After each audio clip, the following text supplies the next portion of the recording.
Police station Akola यांनी आर्थिक फसवणूक 80,05,830 रुपये गुन्ह्यामधील आरोपीला मुंबई पालघर महाराष्ट्र येथून ताब्यात घेण्यात आले.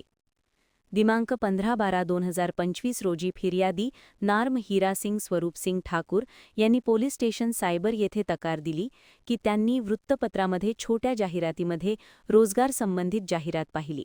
जाहिरातीमध्ये दिलेल्या मोबाईल क्रमांकावर संपर्क केला असता पार्ट टाइम फुल टाइम जॉब देतो, त्यामध्ये आधी 1,000 रुपये रजिस्ट्रेशन फीस भरावी लागेल, ते भरून रजिस्ट्रेशन करून कामाबद्दल विचारणा केली असता हाय प्रोफाईल महिला व मुलीसोबत मैत्री करायची व वेळ घालवायचा व महिन्याला 20,000 रुपये पगार मिळणार असे सांगून त्या व्यतिरिक्त आपण मसाज करिता आमच्या कंपनीचे मशिनरी साहित्य व मेडिसिन विकत घ्या, त्या घेतल्यावर आपण स्वतः आमच्यासोबत इन्व्हेस्टर होऊन अधिक नफा कमवू शकता.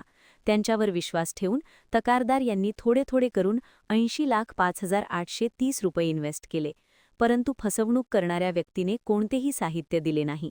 तक्रारदाराने पैसे परत मागितले असता आरोपी याने उडवाउडवीचे उत्तरे दिले व आणखी पैशाची मागणी केली. तेव्हा फिर्यादीस आपली फसवणूक झाल्याचे समजले.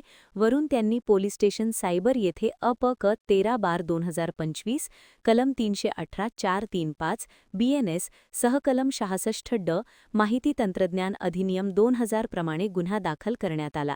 त्यानंतर सदर गुन्ह्याचा तपास सायबर पोलीस स्टेशन करीत आहे.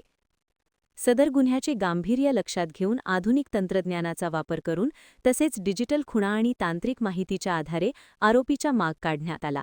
दिनांक 27/3/2026 रोजी पोलीस अधीक्षक साहिबाच्या आदेशाने पोलीस स्टेशन सायबर येथून हवा प्रशांत केदारे, अमन तेजस देशमुख, कुंदन खराबे, महिला अमन किरण वाडेकर तसेच चालक हवा श्रीहरी कराळे, पोस्टे सायबरचे यांनी सदरची कार्यवाही केली आहे. आणखी नवीन व्हिडिओ पाहण्यासाठी आमच्या देशमुख एक्सप्रेस न्यूज चॅनलला सबस्क्राईब करा, लाईक करा आणि शेअर करा.